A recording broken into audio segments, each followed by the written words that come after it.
Kolbrin Bible, Book 5, Chapter 30.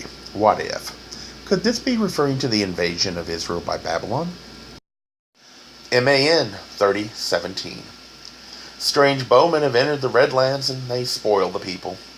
They are men whose delight is in suffering. They are men whose pleasure is destruction.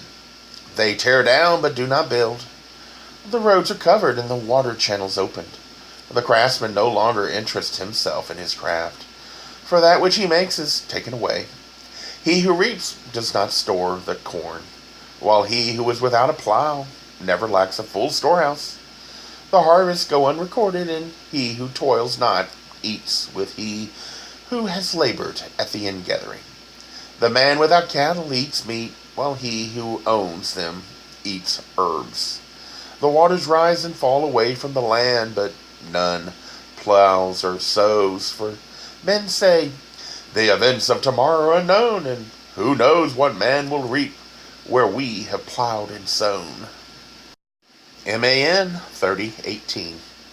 The scribe is stricken and dies on his stool. His writings become a mystery and are disdainfully trodden underfoot. The fruit of many days' labor become kindling. The wisdom and knowledge of generations become fuel for fires of destruction. MAN 30:19. The weaver has abandoned his loom, and robbers lie in wait to strip men of their garments. The keepers of storehouses are stretched out before the doors, and storage places are empty. Charcoal has gone from the land, and the watermen have left their hoists. Slaves wander without masters, and children roam, begging for bread. MAN 30:20. No longer do men sail northward, and there is no cedar wood for those who have departed. Gold and silver have gone back into the soil, and copper is hidden in the ground.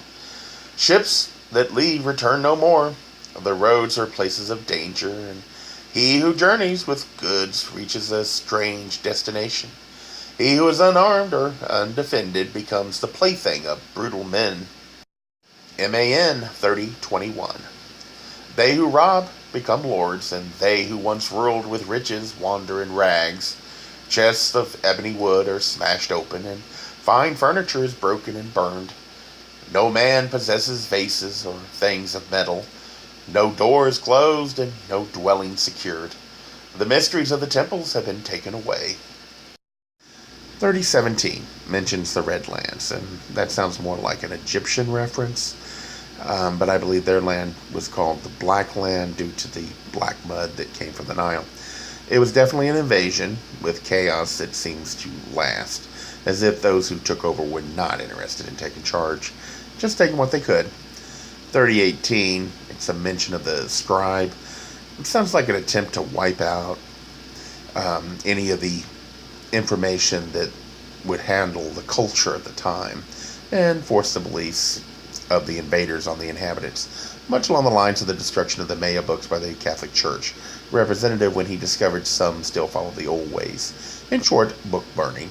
We know when Jews went into exile, they were worried that their culture would disappear, and they took steps to try and preserve what they could.